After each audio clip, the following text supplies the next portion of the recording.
আমার ভাইয়েরা একদম তাবির কথা মনে হয়ে গেল। উরওয়া ইবনে জুবাইর রাহমাতুল্লাহি আলাইহি তিনি মৃত্যুর দিন পর্যন্ত একটা আমল করেছেন।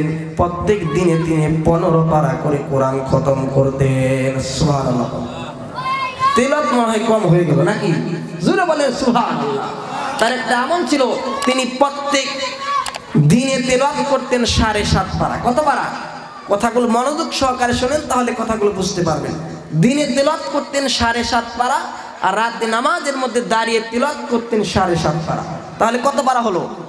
15 পারা কোরআন তেলাওয়াত করছেন মৃত্যুর দিন পর্যন্ত। কিন্তু একটা দিন তিনি এই আমলটা করতে পারেন না। কোন দিন? তাকে একদিন দাওয়াত দেওয়া হলো রাজ দরবারে। দাওয়াত খেতে যাবেন, 4টা সন্তানের মধ্যে একটা সন্তানকে নিয়ে দাওয়াত খেতে গিয়েছেন রাজ দরবারে। সেই ছেলেটা একটু ঘাড় তারা মার্কা ছিল। দাওয়াত খেতে যাওয়ার পর সে দাওয়াত খেতে গিয়ে ঘোড়ার ঘরে চলে গিয়েছে। ঘোড়ার ঘরে যাওয়ার পর ঘোড়া এমন জোরে পিছন দিক থেকে লাথি মেরেছে, লাথি মারাও শেষ, মরে যাওয়াও শেষ। দাওয়াত খেতে গিয়ে তিনি একটা সন্তান হারালেন। জানাজার ইমামতি করলেন। ইমামতি শেষ করে যখন বাড়িতে ফিরবেন, বাড়িতে আসতে নিয়ে পার মধ্যে ব্যথা শুরু হয়ে গেল। অপারেশন করা হলো, পরীক্ষা নিরীক্ষা করে ধরা পড়লো তার ক্যান্সার হয়েছে। কি হয়েছে?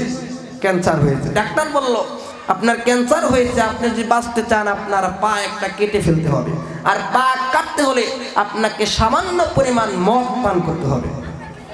সেই সাহাবী বললেন, আমার জীবন চলে যাবে, এরপরে 1 ফোঁটা মদ আমি পান করতে চাই না।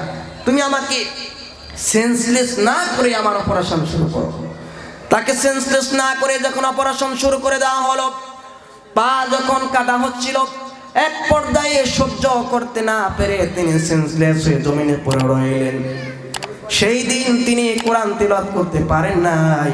যখন তাকে অপারেশন করা হচ্ছিল, তিনি আল্লাহ রাব্বুল আলামিনের কোরআনটা তিলাওয়াত করতেছিলেন। বলেন সুবহানাল্লাহ।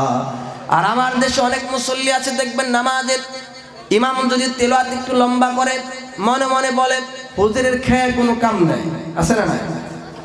এই কথা বলে কিনা যে হুজুরের খেয়ে কোনো কাম নাই, লম্বা সূরা তিলাওয়াত করতেছে। আমি যখন ঢাকায় ছিলাম, এমন সময় মিরপুরে একটা মসজিদে ফজরের নামাজ পড়েছি। 2 রাকাত ফরজ নামাজ পড়তে সময় লেগেছে 18 থেকে 20 মিনিট। জোরে বলেন সুবহানাল্লাহ। গ্রামগঞ্জে যদি 2 রাকাত নামাজে 20 মিনিট সময় কোনো ইমাম নাই, নামাজ পড়া শেষ বলবে হুজুর টাং টুকলা গুল করে, আপনি আপনার পথ দেখেন। ঠিক না বলে? এই জন্য তেলাওয়াত করার দরকার আছে না নাই? সেই সাহাবীর অপারেশন হচ্ছে, কিন্তু আল্লাহ পাকের কোরআন তেলাওয়াত করতে তিনি ভুলেন নাই। এক পর্যায়ে যখন তার হাড় কাটা হচ্ছিল, সেন্সলেস হয়ে পড়ে গেলেন। সেই দিন তিনি কোরআন তেলাওয়াত করতে পারেন নাই। আর বাকি 71 বছর বয়সে মৃত্যুর দিন পর্যন্ত তিনি 15 পারা কোরআন তেলাওয়াত করতেন। বলে সুবহানাল্লাহ।